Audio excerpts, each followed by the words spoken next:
이스라엘 백성들은 홍해를 기적적으로 건너는 놀라운 일을 경험했습니다. 그리고 그들은 위대한 승리와 기적을 주신 하나님께 찬양을 드렸죠. 홍해를 건넌 이스라엘 백성들은 이제 본격적으로 광야의 길을 걷기 시작했습니다. 22절 말씀 보십시오. 모세가 홍해에서 이스라엘을 인도하며 그들이 나와서 수르 광야로 들어가서 거기서 사흘 길을 걸었으나 물을 얻지 못하고 말씀하고 있습니다. 모세와 이스라엘 백성들이 수르 광야로 들어가서 행진했다 이렇게 말씀하고 있죠. 이 수르 광야라고 하는 곳은 지중해와 홍해 사이에 아주 넓게 펼쳐져 있었던 사막지대입니다. 술 광야 또는 에담 광야, 성경에는 이렇게 이야기하죠. 그리고 그 광야 길을 3일 동안 걸었지만 그들은 물을 얻지 못했습니다. 뜨겁고 메마른 광야에서 3일 동안 물을 마시지 못했다라고 하는 것이 얼마나 심각한 문제였겠습니까? 아마 가지고 온 물도 거의 다 떨어졌을 것이고요. 더 이상은 견디지 못할 상황에 놓이게 됐을 것입니다. 그런데 다행스럽게도 마라라고 하는 곳에 도착해서 샘을 만나게 됐습니다. 23절 보시죠. 마라에 이르렀더니 그곳에 물이 써서 마시지 못하겠으므로 그 이름을 마라라 하였더라 말씀하고 있습니다. 비록 마라에서 물을 발견하기는 했지만 그 물은 써서 마시지 못하는 물이었습니다. 아마도 바닷가 근처였으니까요. 바닷물이 그 샘에 스며들어서 짠물이 되어서 마실 수 없었을 것으로 추정이 됩니다. 그래서 그들은 그 샘을 가리켜서 마라, 즉 쓰다라고 하는 이름을 붙였습니다. 단지 물만 쓴 것이 아니죠. 우리 인생도 쓸 때가 있습니다. 룻기 말씀 읽어보면 나오미의 가정이 가난과 기근을 피해서 모압 땅에 갔다가 남편도 잃고 두 아들도 잃게 되는 인생의 아픔을 경험하게 되죠. 그래서 나오미는 자신의 인생을 가리켜서 마라, 즉 쓰디쓴 인생이다 이렇게 말했습니다. 룻기 1장 20절은 이렇게 말씀합니다. 나오미가 그들에게 이르되 나를 나오미라 부르지 말고 나를 마라라 부르라.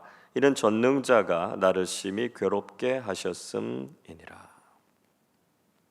나오미는 자신을 향해서 나오미, 기쁨 이렇게 부르지 말라는 것이죠. 오히려 마라, 쓰다 이렇게 부르라 말하고 있습니다.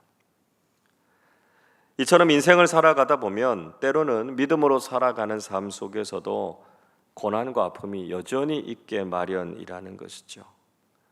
우리도 인생 살아가면서 쓰디쓴 아픔을 경험할 때가 많이 있지 않습니까? 그리스도인으로서 믿음을 가지고 살아가고 있지만 우리의 삶에도 고난과 어려움들이 많이 있습니다. 심지어는 얼마 전까지만 해도 하나님의 은혜와 능력을 풍성하게 경험했는데 지금은 고난과 어려움으로 가득하게 될 때가 있다는 것이죠. 마라를 만났던 이스라엘 백성들의 반응은 어땠습니까? 24절 보십시오. 백성이 모세에게 원망하여 이르되 우리가 무엇을 마실까? 이스라엘 백성들은 모세를 향해서 원망했습니다. 일반적으로 사람들은 문제와 고난을 만나게 되면 하나님이나 다른 사람들을 향해서 원망하게 되죠. 그러나 문제 앞에서 원망한다라고 하는 것이 가장 좋지 않은 반응입니다. 원망은 문제를 조금도 개선할 수 없고요. 오히려 우리의 마음을 더욱 낙심하게 만들고 공동체를 어렵게 만들 뿐이다 하는 것이죠. 그래서 우리는 문제와 어려움을 만나게 됐을 때 원망이라고 하는 것은 아예 생각하지도 말아야 된다는 것입니다. 자, 그렇다면 모세는 그 문제에 대해서 어떻게 반응하고 있습니까? 25절 말씀 같이 읽어보겠습니다. 모세가 여호와께 부르짖었더니 여호와께서 그에게 한 나무를 가리키시니 그가 물에 던지니 물이 달게 되었더라. 거기서 여호와께서 그들을 위하여 법도와 율례를 정하시고 그들을 시험하시되.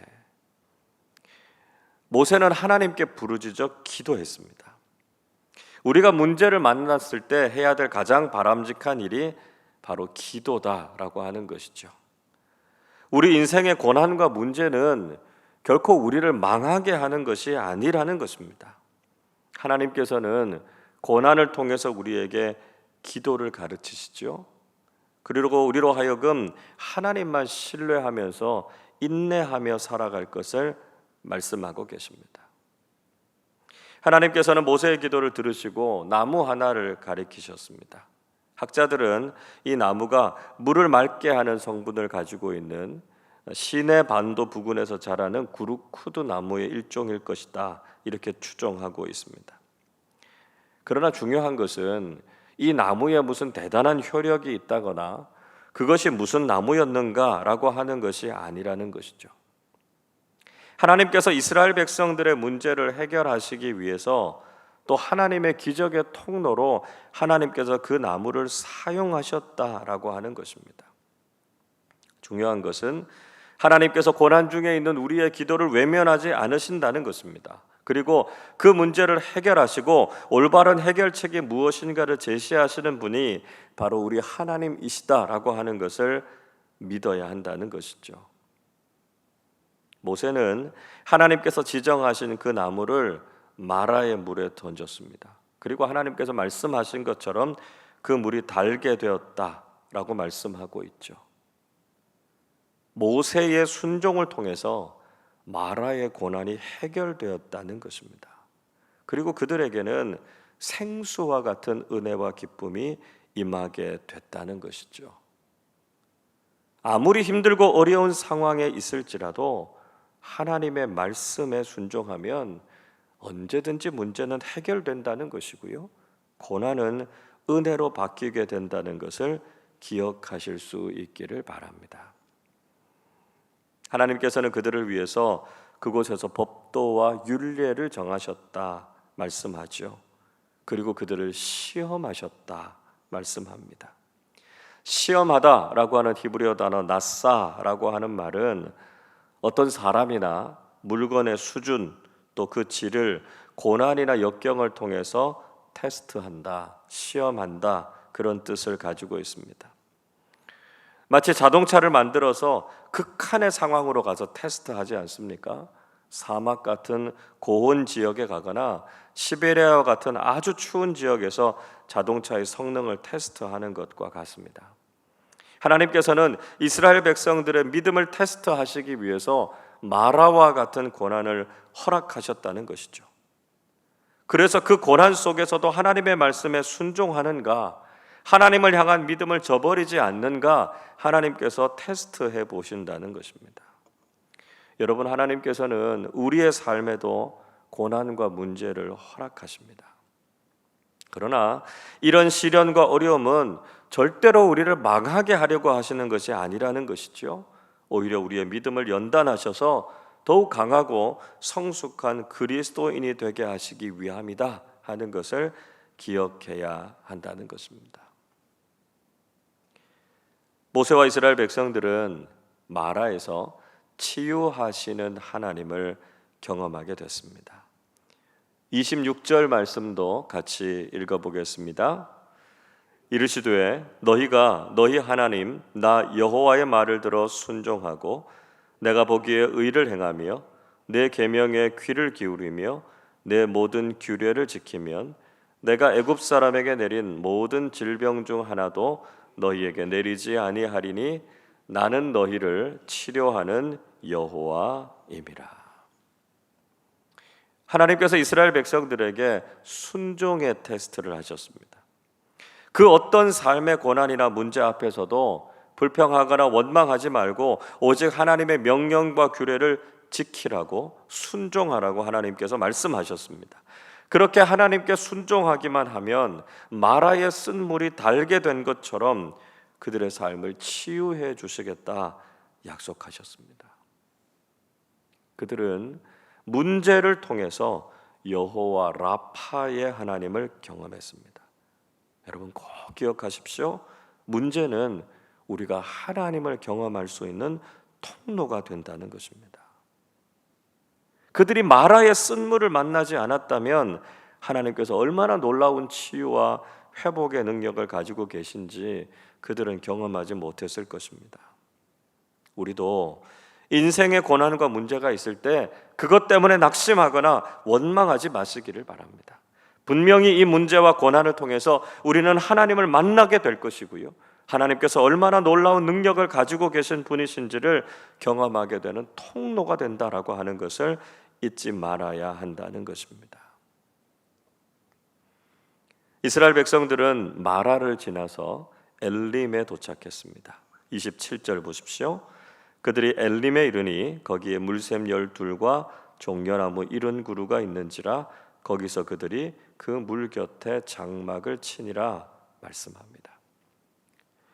그 후에 이스라엘 백성들은 엘림이라고 하는 곳에 이르렀는데요, 그곳에는 물샘이 12개, 종려나무가 70그루나 있었습니다.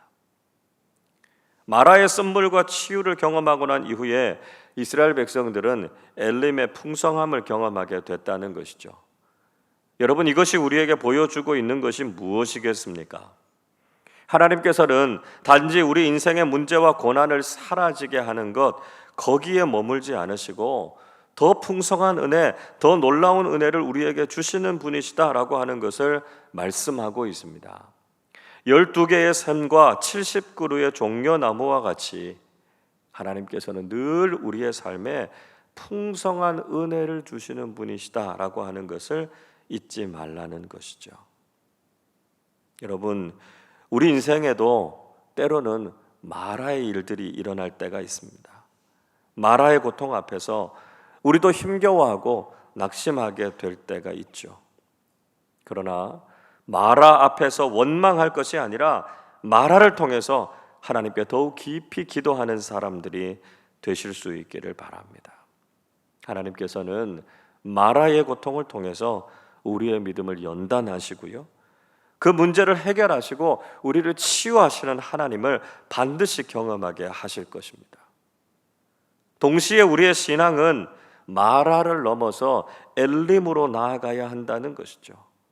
하나님께서는 우리의 문제를 해결하시는 것에서 그치지 않으시고 우리에게 더욱 풍성한 은혜를 주시기를 원하신다는 것입니다.